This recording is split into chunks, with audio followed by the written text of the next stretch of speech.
learning how to be yourself. So tonight we're going to do something that is geared toward getting into our origination of what our personality was meant to be like. So we have the conception, many of us, we have the conceived notion of what we think we should be. We may even come to that consequence where we've arrived at that, but then we get distracted by something else, and then we still don't do it. So all of us, we want to be our authentic selves. We want to be real. We want to come across to people in a real-like fashion in who we are, but yet then our nerves come into play, and this happens to me all the time, and I've constantly had to work on it. And this is a lifelong process, constantly changing. You fall back a little bit, you go forward. So you get nervous, you get distracted, and then all of a sudden you turn into the self that you're not. You turn into something else. Because your nerves and your conscious mind takes over, and your intellect, and it gets in the way of the true self. So the way this is achieved is we get into the present moment. So through yoga, what we're doing here, by the way, those who don't know who I am, I'm Michael Jeff. So through yoga and through meditation, or it may be through like exercising or some other form of transitory thing or whatever.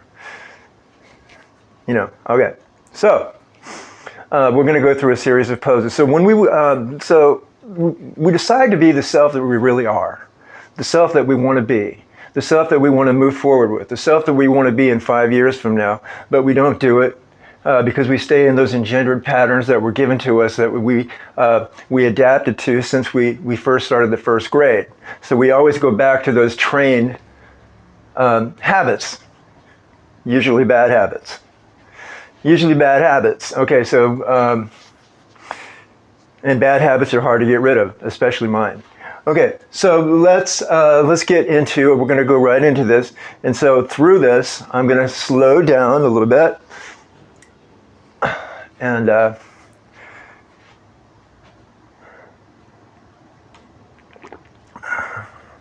a little bit out of the ordinary. I drink coffee during the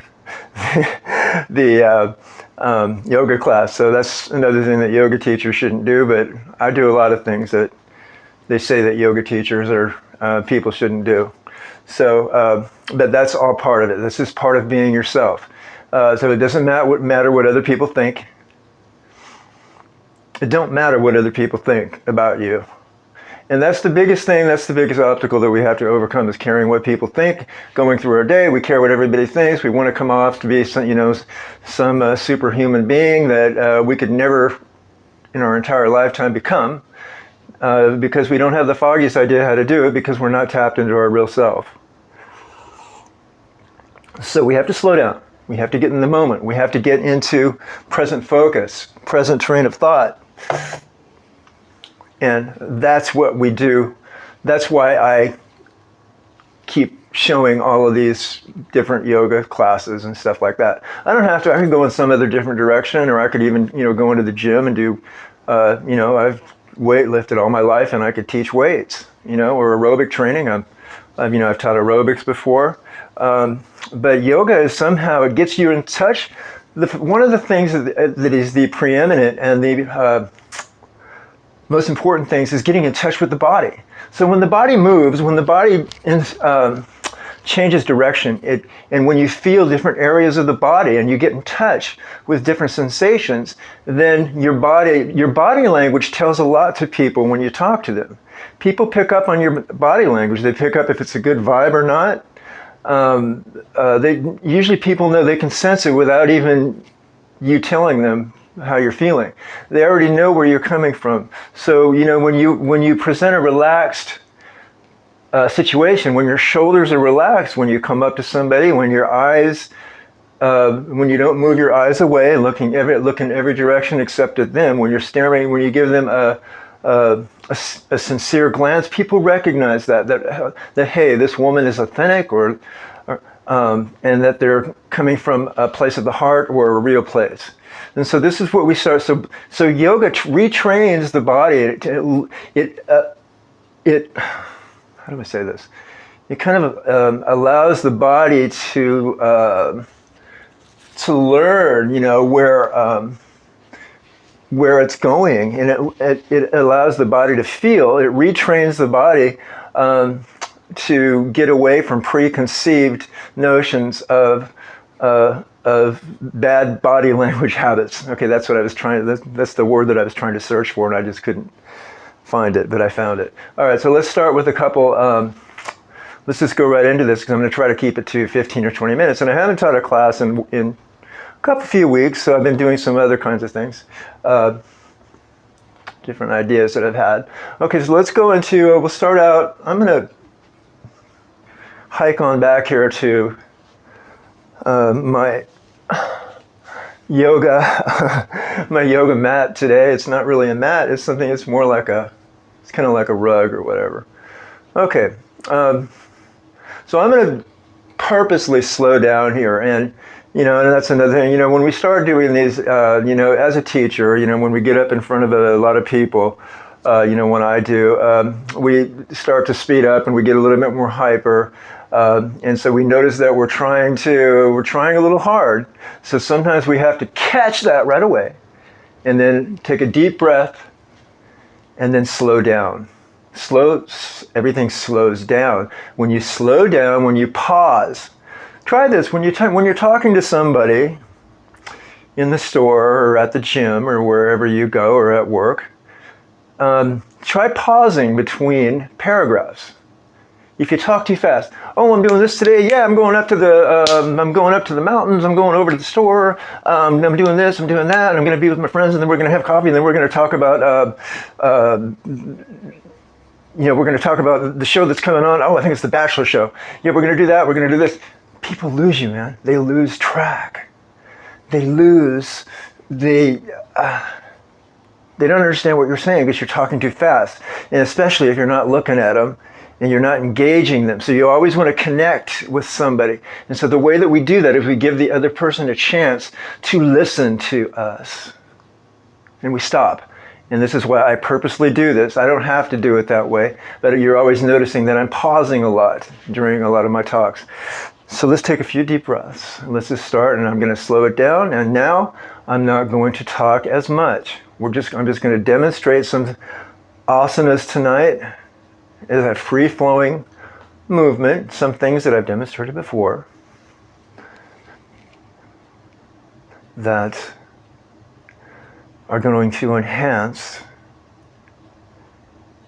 you to be yourself, to be yourself, to be yourself, to be you. Not what anybody else wants you to be, but to be you. And so that's why we get in touch with our body. We don't make our body the most important thing, but we get in touch with it.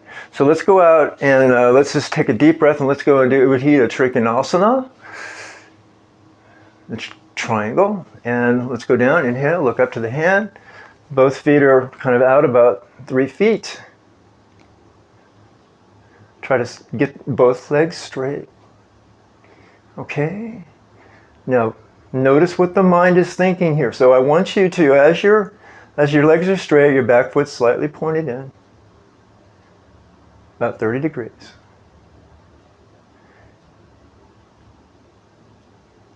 I'm getting my day started by this right here. This was on the X of a moment thing that I just decided to do this. That's how it, and by the way, that's how you should do things in life. When you do things, when you didn't want to do it, when you just get up, you just did it because you knew you had to. You disciplined, you took and you jumped into it.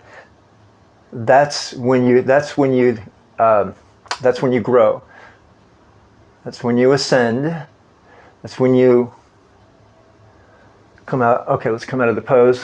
When you start doing things in the present moment, let's look up to the other hand like this. This time the left foot is out 90 degrees, the back foot is in 30. Pointed in, both legs are straight. Try to lengthen through the chest and opening up, lifting the hand. Is concentrate on looking up. If you can't look up to the hand, then just look forward like this. But try to look up at the hands. Look up at the hand. Now let's get the mind clear. What are you thinking now? Are you in the moment? Drawing a blank with the mind. Okay? A couple more breaths. Feet apart, toes apart. No, toes are together. Knees apart. Shoulders evenly. Broaden the shoulders. Let the shoulders relax here. Beginners, people that are newer to yoga, let's just go forward like this. Come about halfway down. Both legs are straight here to a wide angle. Some other people might want to come up, might want to grab behind the legs like this. Okay? Other than that, so we're here. Exhale down. We always exhale when we're descending. We inhale when we lift up. And let's try to notice that if you come down too far and your back starts to round, you know you're straining the back. You're going too far. So you may want to stop about halfway. Otherwise, lengthen through the back, come down a little further. If you're more advanced, you go all the way down where you're looking through the legs. And I'm just going to stop about right here for now. Okay, let's come into, let's just do one more before we do our floor variation. So let me go into, so notice that you have a straight line between the feet into Parsvottanasana, which is the pyramid pose. And you're going to come down, stretch down toward the leg. Keep both legs straight. The back foot is in about 45 degrees here. Make sure the hips are squared off. Everything's in alignment. Shoulders in alignment with hips. Hips in alignment with the feet at about a 90-degree angle. So, all the way down. And breathe.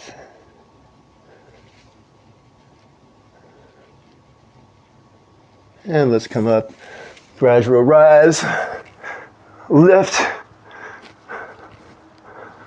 inhale up and exhale. Let's go over to the other side. Take a couple of moments. Got to get into the day, got to get into the move, got to get into the groove, let's get going. Inhale up, square off the hips. Lengthen out, grab a hold of the leg, exhale down, down, down, down, down, down, down, down, down, down, down. Once again, watch the mind. Where is it? Are you thinking about what somebody said to you before when you walked into the gym? Thinking that, oh, I didn't come off right?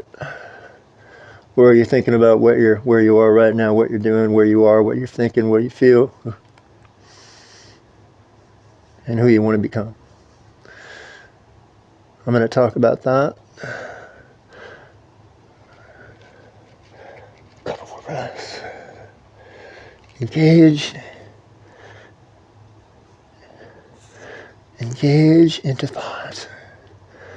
Inhale, lift up. Lift. Lifting. Inhale up. Reach up, feel like your hands are pulling yourself away from your feet. Your feet are coming off the ground, but you're not. Your feet are pulling, the ground is pulling your feet down. Your hands are pulling your hands and arms up. Your body is being pulled away from each other, but you're not. You're in one complete thing. So you're ascending, you're descending, you're captivating all angles, okay? All right, so... All right, and we're going to do, let's just go into, do I want to try the tree pose for Vrksasana? How much balance do I have today? Okay, so for those of you that just want to balance like this, one foot out, lifting, or you can just keep the foot, just kind of pull it out like this in front, so both feet, I don't know if you can see too well, I don't have the best lighting. Let's do the other side, pulling one foot out in front of the other. Lifting up. I can't even do that side. Okay, I'm just gonna. All right, I'm just going to leave it here. So some of you might have gone into the tree pose. And I'll just take a couple moments. So what I'm going to talk about is the other thing before I get, so we're going to go into the, let's go into the floor. So let's take a seat, let's come down. And this is one thing we do here. So we're going to release our backs now. So we pull the knees into the chest. And as you're doing so, you can see, I'm going to switch around. So you can see me straight. And when you do this movement right here, you're going to feel the release in the back. So that massages the abdomen. It releases the back. Takes all the pressure. And so this is kind of like a relinquishing energy pose where we reverse it by the contraction of the pose, and by going into the pose, this is coming out of it, and so this is the counter pose. And every pose in yoga has a counter pose. In inclined plane, they have would be the reverse inclined plane, Purvottanasana. In the shoulder stand, usually you go into like a halasana, the plow, and shoulder stand. Actually, you go into what it would be. You'd go into the shoulder stand, and then you'd come into balance that out with Paschimottanasana, which would be the seat of the forward bend. And let's do that, by the way. So let's go into shoulder stand right now, and let's go into shoulder stand. Let's see, can you see if you can see? I think you can see me. If you can't, we're doing shoulder stand. For those of you that want to do modified shoulder stand, just lift both legs up like this. You still get some of the benefit of it. For the more intermediate people, advanced people, let's come up into shoulder stand. Get the elbows along into the sides like this. Your chin is kind of tucked in toward your collarbone like that. Legs are straight, and we try to get as straight as possible. For some of us, we may want to be down like about here.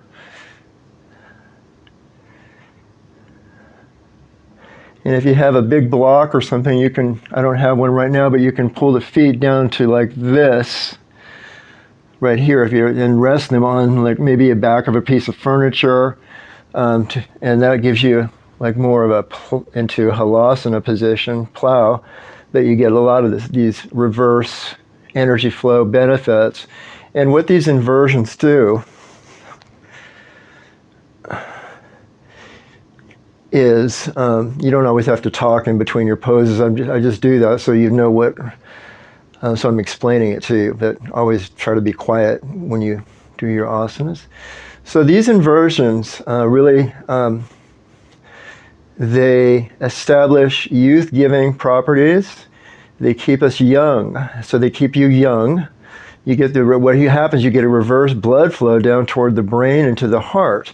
And so this is very beneficial because it takes gravity, it reverses the gravity effect. So if people are standing most of their life, usually like in a military position or they're walking, all that time the gravity is pulling all of their youth-giving energy out of them. And so people age because they don't understand this. They spend too much time on their feet. The gravity from the earth is pulling all that energy away from us. When we do these inverted postures, it reverses, it pushes the gravity back. So it allows the cells to regenerate and to rebuild. So it establishes reoxygenation of the cells, and it allows more positive or good bacteria to develop rather than bad. Through this oxygenation, it allows more blood, and it enhances our circulation in our heart, okay? And also to the brain. So some of you might want to come out, take the hands off if you're more advanced. You might want to do some variations. Everybody else can come out. More advanced people are still in it. Okay, so we're just going to do a few variations today. If you want to come out like this, bring one leg down, let's come up, other leg down, bring one leg down, let's come into like a tree, pose like this if you want to do that. Let's come into the tree on the other side like this. Okay, let's do the splits, coming out into two like this. Let's come down like this. And you're advanced now, everybody else is out. Don't try to follow along if you're not if you haven't been doing this that long. Come out of the shoulder stand. I'm just doing this for more. So now we're in full plow. We're in our Karna Pindasana, or knees to ears. For those of you that want to fully go into this, and grab a hold of the foot like this. This is for advanced people only. Come back up. Getting all tangled up here. Shoot. All right. Come back up. Let's come back down.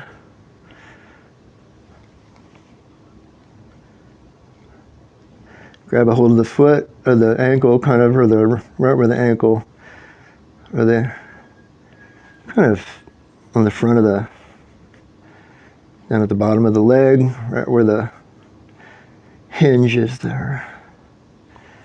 Let's come up, let's bring both legs back up, shoot back up into the shoulder stand. And so angle the legs out like this, and let's come down vertebrae by vertebrae. Try to come down as slow so you come down an even thing. Now if you want to support your roll down, come down where you you can feel your back of your hips settling on your hands, so you're supporting your back while you come down. And this is a very back releasing way to come down. Otherwise you just come down vertebrae by vertebrae like this here. And then we gradually just almost knocked over my light there. Okay. So we come down just like this. And let's just rest a bit. And let's hug the knees into the chest. And remember, we talked about the counter poses. So again, we're going to do the back release here. And let's roll from side to side like this. Okay. And breathe. So you're releasing the back. You're massaging the back. This is good for the... it's really good if you have low back problems. You don't want to, if you have real low back problems, you don't want to be doing shoulders down. You might want to just come to here like this. So completely eliminate that past series of asanas we just did. But just when you go into, you don't go into shoulder stand, you just hug your knees into your chest. And if you're a bit more, you want to do a bit more, but you still have some back problems and issues, you have a supported back because the floor is supporting your back, and you put your legs up like this. Okay, so this gives your back support. It doesn't put a lot of strain on your back. So you have to be very careful with your back. So never do more than you can do. If you're more advanced, then it's going to actually help and strengthen your back because your body's ready to do it. So you have to always kind of realize, is my body ready to do it or is it not? If it's not, then you don't want to do the advanced. Don't do it just to say, hey, I did it and I showed off.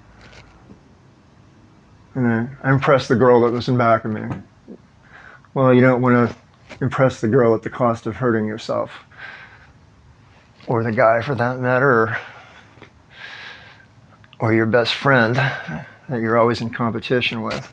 All right, so let's just let's go into one more before we're going to close out. We're going to do a meditation, and we're going to get in touch with our thoughts during that meditation. But let's go into Paschimottanasana. All right. Oh man, I can feel the difference already. I'm going to do it one more time. I'm going to grab some more coffee.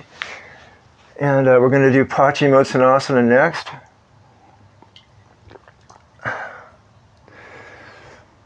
And I'm not advocating to drink coffee during a yoga class. Remember, you can do it if you want to. It's always up to you, the individual. So getting back to the original point of this video is be what you are.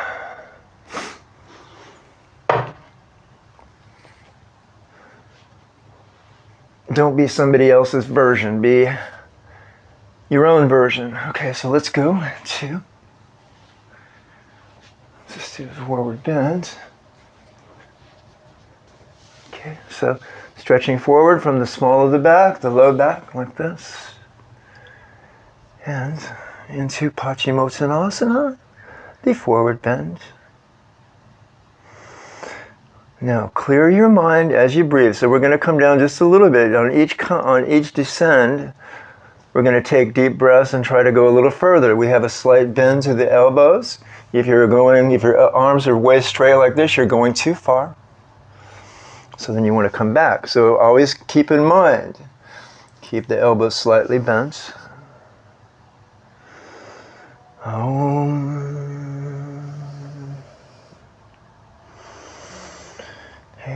Om. Notice that the back is straight and back. The back is very straight. You can try to point the toes up. Keep the toes pointed.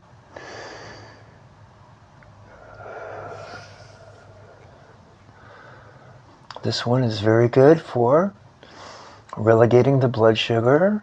So it's good for anxiety, for hypoglycemia, for stress in general. It's good for the legs, the hamstrings. It's also good for the low back. It's good for the upper body. It's good for your pelvic area. Another deep breath, one more deep breath, and let's come up and let's come into, let's do inclined plane today. You can either put your hand for a deeper stretch, you can come up like this. That might put a little bit too much pressure on your shoulders, so in that case you're going to come up like reverse, move the hands, fingers pointing forward. You're going to come up like this. The head, try not to droop the head back, keep it in line, or just keep the chin forward. For some people, they may want to do that by just lifting up like this on the elbows, because it's going to be too hard on your shoulders. Or just maybe stay here. So if you have problems with your back or anything like that, then you want to maybe just don't even go into the pose, to stay right here. Okay, and once again, let's hug the knees into the chest, and let's just go into the butterfly or Baddha Konasana. So I'm going to pull forward again so you can see me. And you can either do cross-legged here, or you can do Baddha Konasana, which is the bound angle posture right here. And we're just going to do a couple leg stretches after that. And then we're going to finish up, and we're going to go into this meditation. Now during the meditation, you can either lie in Savasana, or you can stay in a seated position with me. Okay, from there, let's just go into a couple leg stretches. So just grab a tuck your knee right into the front of the elbow joint. Kind of you hug the knee, and let's just, so loosen up the hip. Let's just swivel around like this. So here we're kind of stimulating the digestion here by doing this. We're also, we're opening up the hips a little bit, okay? And let's do the other side. So kind of, again, kind of hug, kind of cradle the knee. Kind of do this, and let's back and forth, like that. Okay. Keep the breathing going. So this really feels good to the leg, actually. All right.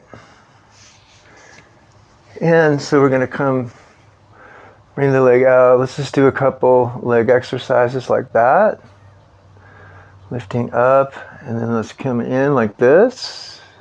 We're going to do the same thing on the other side.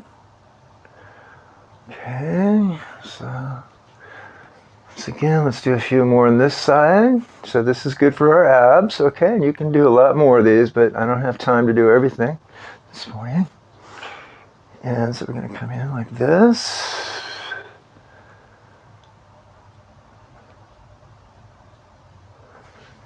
If you want to come up, like that.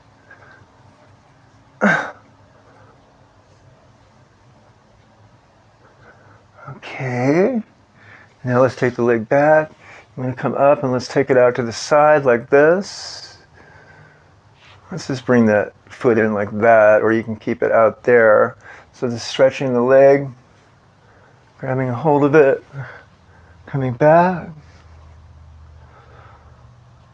Oh, and that really stretches the leg up and out like that. Getting it going, and if you really feel you're stretching out the leg. And this gets our mind, by the way, this gets our mind in touch with the moment where we want to be in the present. Into clear focus. And now we've brought ourselves right into the position of power, the position of the now. Bend the leg. Let's do the other side. So I kind of went out to, I think I started with straight. I don't remember what I did, but okay, so up here. I think, oh yeah, okay. It might be easier to bring the leg in like this. Okay, take a couple more breaths there and let's just come down to here. So we kind of relax back on the elbow, reclining a little bit, then pulling. So that allows us to stretch. Release, and this really straightens out so you can really feel the leg opening up. So you're really getting that hamstring stretch. And then when you come back here, you don't have to do this, but this will stretch the quadricep. So this is the reverse, this is the counter stretch. So stretching the quads. Sometimes I felt that, and sometimes you feel that in your back, so you may not want to do that, but there's different ways. You can do this in a standing position.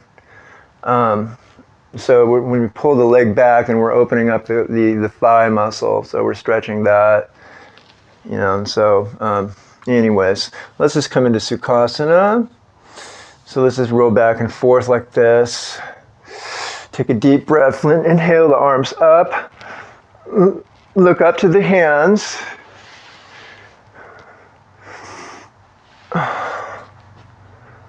And bring the hands down, bring the hands in back of you, pull back the shoulders. And like this, okay, lift the hands up and back. And release. Okay, so let's just come into about a 5-minute meditation, and I'm going to talk about. But I'm going to talk. But usually, we're quiet in this. We're very introspective when we do the meditation position.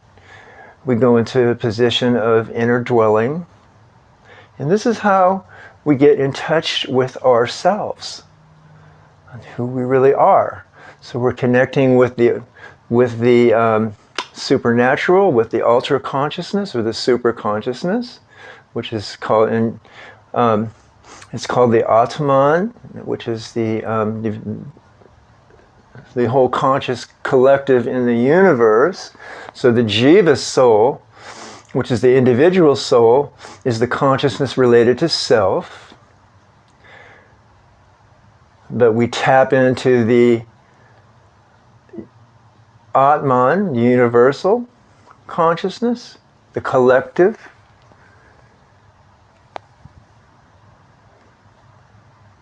And when we go further, as I said before, we get in touch with Brahman, which is a connection dwelling with God. Okay, so the Brahman is the highest. It's the 7th chakra, where the lotus is. The one before that is the Ajna chakra, between the eyebrows. The 1,000-petal lotus is on top of the crown. It's the crown. Okay, so let's take a deep breath. Inhale, hands into chest. Exhale.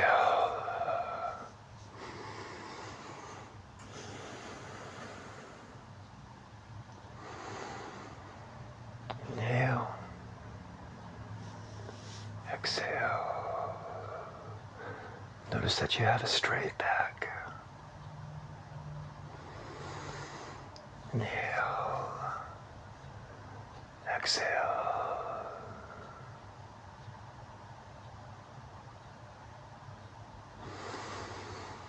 Inhale. Lift the hands up like this.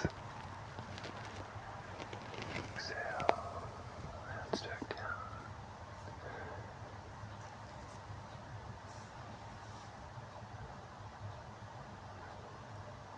Now you notice that you're slowed down.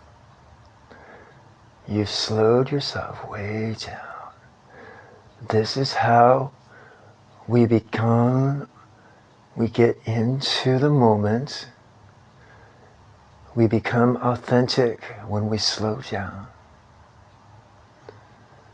Our eyes are relaxed, our breath is relaxed, our whole body and our center of being is in the present.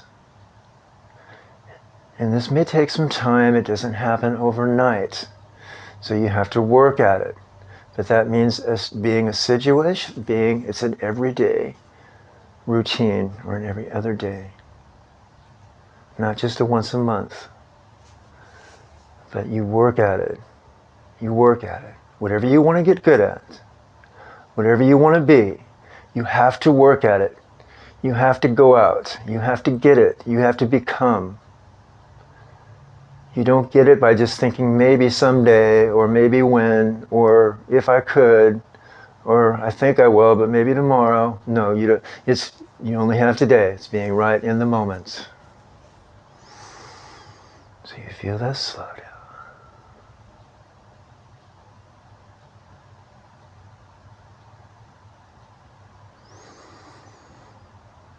Deep breath. Hands on opposite sides of the shoulders. Polarity exercise of balance. It's a polarizing effect. Reverse the balance. Reversed. Reverse, reverse. Reverse the polarity. Whatever that means to you. Notice that the elbows are relaxed. You feel that slight massage on the abdomen, the solar plexus.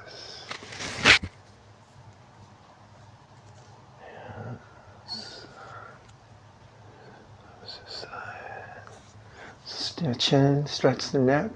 It's a good way to stretch your neck. Yes. And we stretch the neck the other way. We counter pose like I talked about. Come down the other way.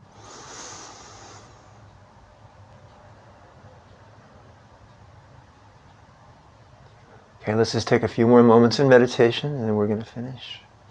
Do a few ohms.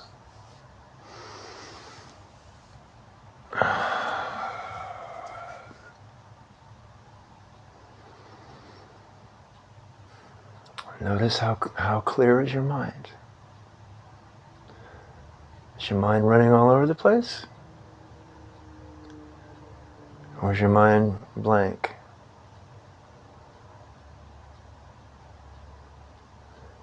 Boredom is the highest state. Many people do the exact opposite of that. They think they're a dull person if they're always bored. They don't realize that boredom is a high state of mind.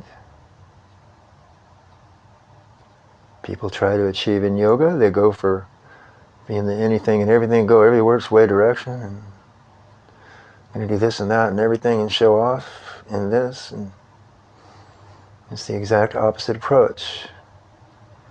It's the complete wrong thing of what the yoga tradition teaches is being quiet, being still, being observant, being humble.